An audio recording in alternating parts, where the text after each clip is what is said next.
2023-24 marks an historic year for Ofcom. Not only will it take on a new role as online safety regulator, but it's celebrating its 20th birthday too. Joining me now is Ofcom's Chief Executive, Dame Melanie Dawes, to tell us more about Ofcom's work in this milestone year.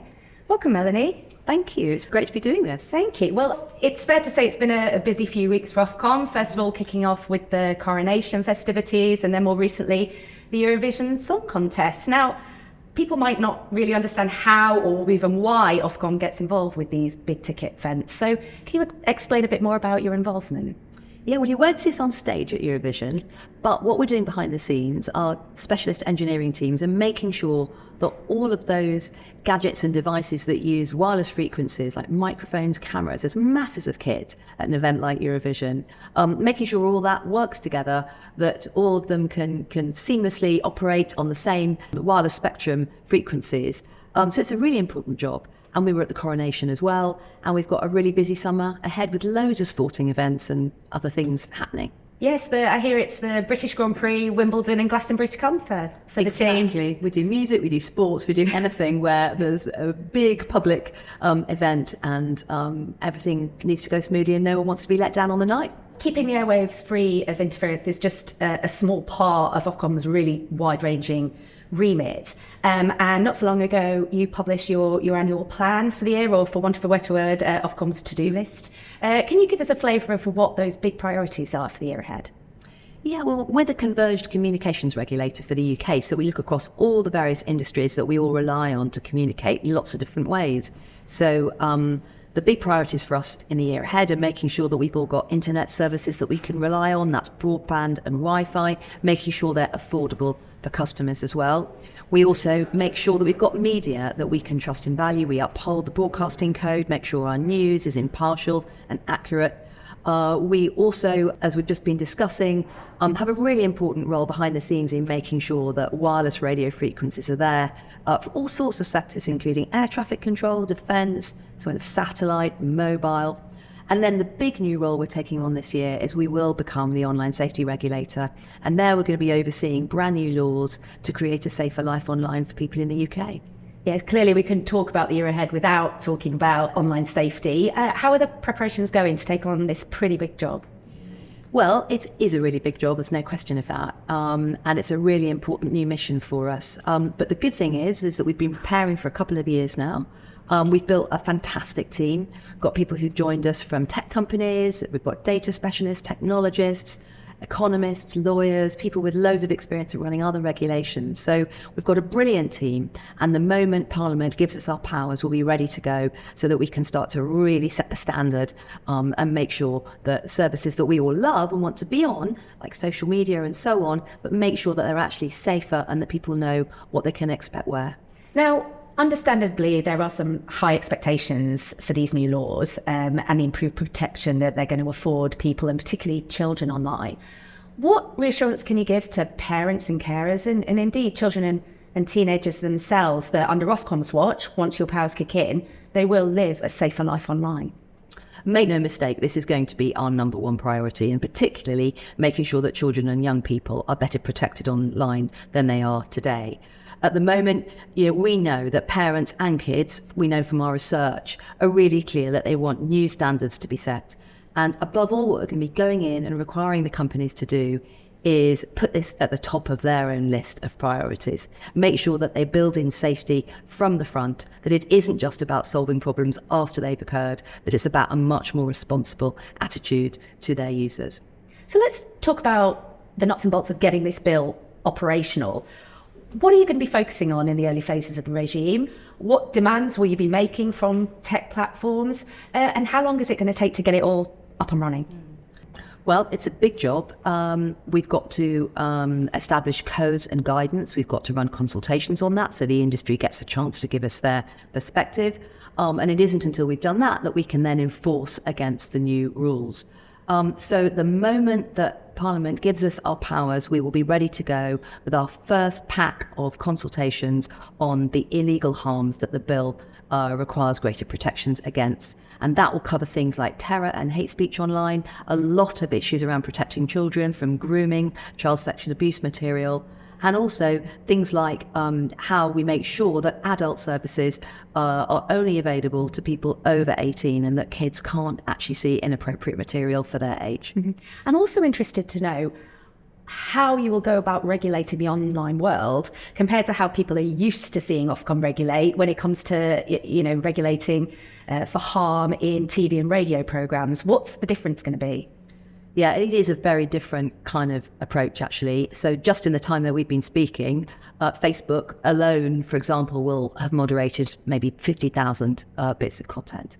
So what we're not going to be doing at Ofcom is taking a view on individual posts or individual videos online. What we're going to be asking of the platforms is that they have the right systems and processes in place, the right algorithms, the right overall features to make sure that their services are still there so that everyone can still enjoy them, but with more safeguards than there are today. And that's going to be our focus. Some people have expressed concerns about what this bill might mean for free expression and a concern that Ofcom will be acting as a censor or the thought police. Should they be worried?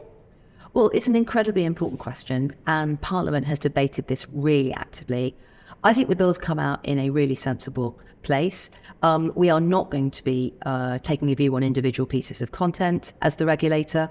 And as a public body, we have a duty to uphold freedom of expression, which we already do in all the work that we do on broadcasting complaints. So we'll be taking that question incredibly seriously at Ofcom, but I also think the underlying rules will allow us to continue to strike the right balance and be proportionate.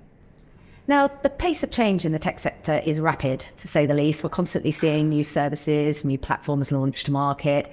How is Ofcom keeping up with that pace of change and indeed any resultant harms that may emerge? How far ahead is Ofcom planning, and what measures are you taking to ensure that your regulation is future-proof? Look, it's, again, a really good question. And there's no question right now, actually, that across the industry, there is a bit of a tipping point, I think, with the developments in AI, and particularly generative AI, which is ChatGPT and other apps which are changing what we can do online. So this is a moment that is very exciting, but it's also clearly coming with some risks. So how do we keep abreast of that in Ofcom? Well, partly by having really good people with a really broad range of experience, but also making sure that the rules we set actually don't lock us in to regulating technologies, but instead think about users and consumers and what they need from the service as a whole. So it's a really difficult balancing act, to be honest, and I don't think anyone could predict with certainty right now where some of this is going. We are very much thinking about this at the centre of all our work, particularly online safety, but also actually when we think about what we do to protect consumers from scams, which you get over your phone. So it's not just online safety, it's very many different issues. Now, you mentioned generative AI, Melanie. It's not been without concern or controversy. Where are you on this debate? Do the risks outweigh the benefits? Look, I think when you look at what's happening on AI in the round, there is clearly a massive opportunity here, particularly when you think about things like healthcare, where just in the last few weeks we've been hearing about really interesting new developments in developing new antibiotics, for example.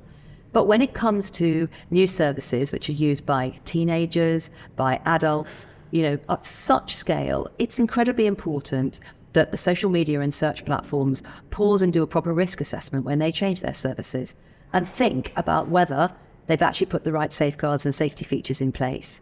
And so that's what the new online safety bill will give Ofcom the power to do, to go in and ask those questions so that we can get abreast of problems before they occur, rather than coming too late and trying to tackle everything when we've already got problems in front of us.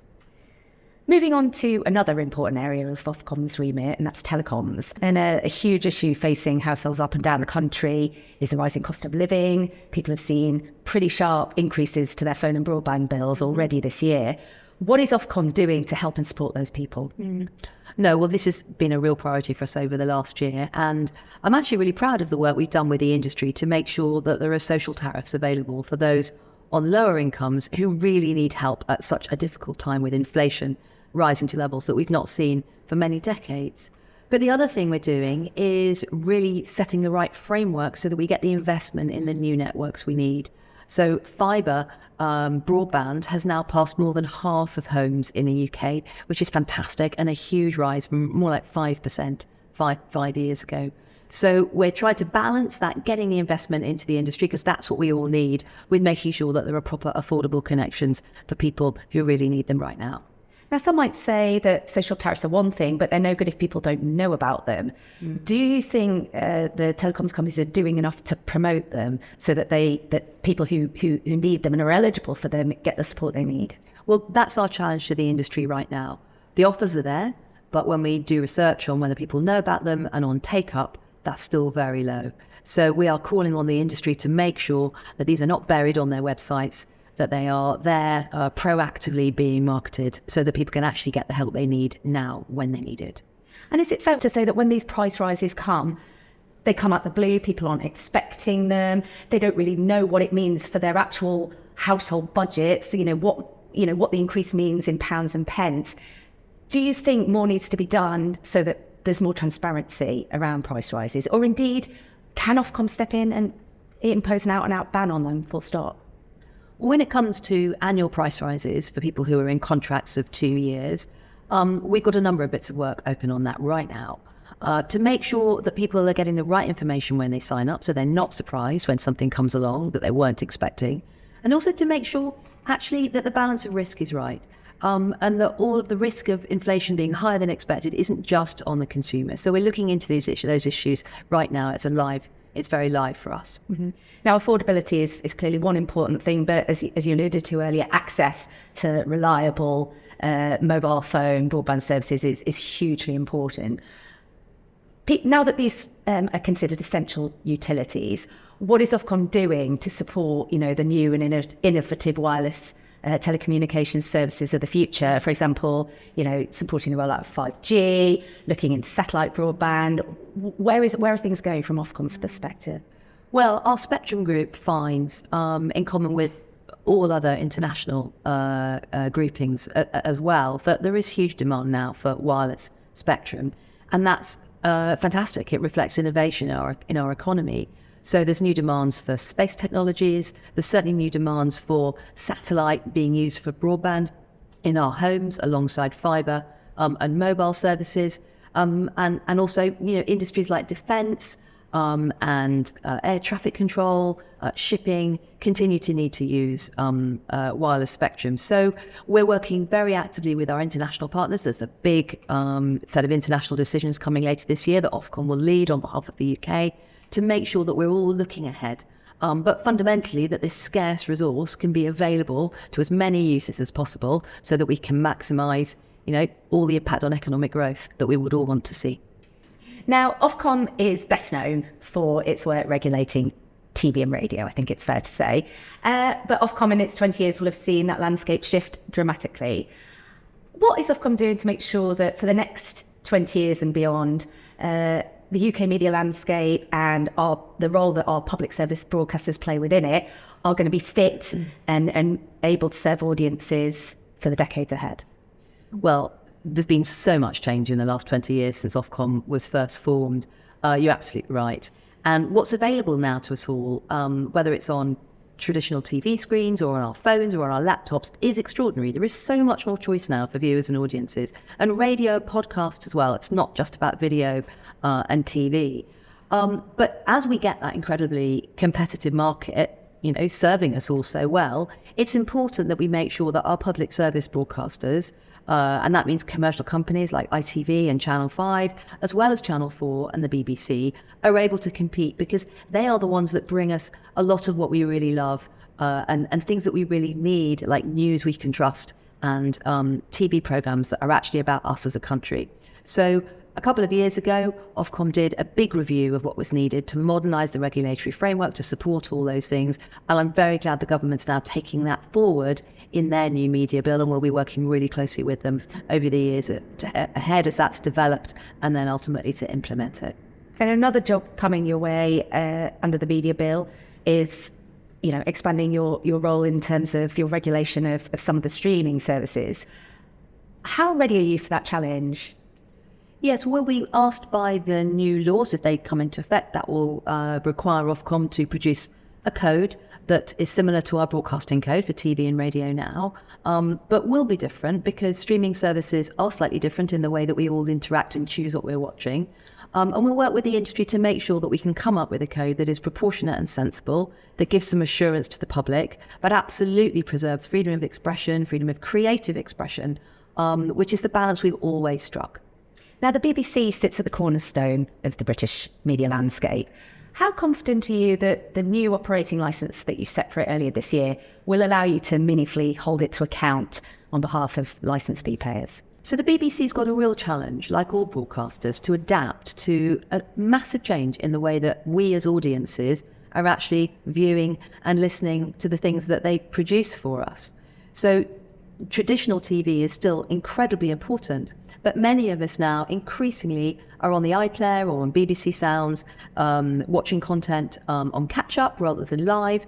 So what we've done is modernise the regulatory framework for the BBC. We set in place a new operating licence at the beginning of this year after many, many months of consultation.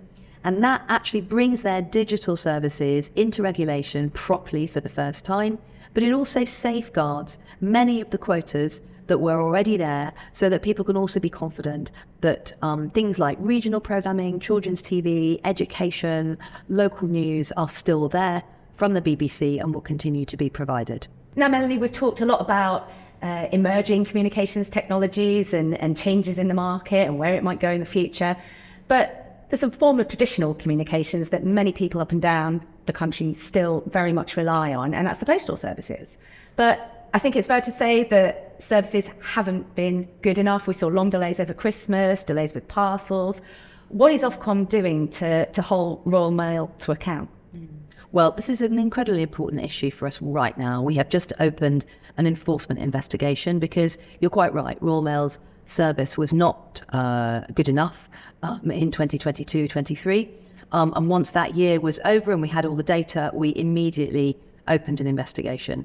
And you're quite right, those services are relied on by households, by families up and down the country every single day. And they are just as important as some of the newer technologies that we all use alongside them. Now, we talked about Ofcom's 20th birthday at the top of the interview, but how is the organisation going to be marking the occasion? Well, I think it's a chance for everybody at Ofcom to just pause and go, how much has changed and how much have we achieved actually over the last few years. So I'm always a great fan of just looking back at our history and understanding where we've come from, and using that as a way of then looking forward. We've got these huge new duties for online safety that we'll be taking on very, very soon, but we will continue to be here for the public as a place where you can come, so that we will uphold standards for radio and TV, but also making sure that our telecoms industries deliver what they need for us as consumers, and that we manage that incredibly scarce and important resource of wireless spectrum on behalf of the country. So it's about looking back, looking forward, but reflecting a little bit on what we're here for and enjoying some of the stories. So lots of responsibilities, old and new, and a pretty hefty to-do list. So with that in mind, thank you very much for joining us today. Thank you.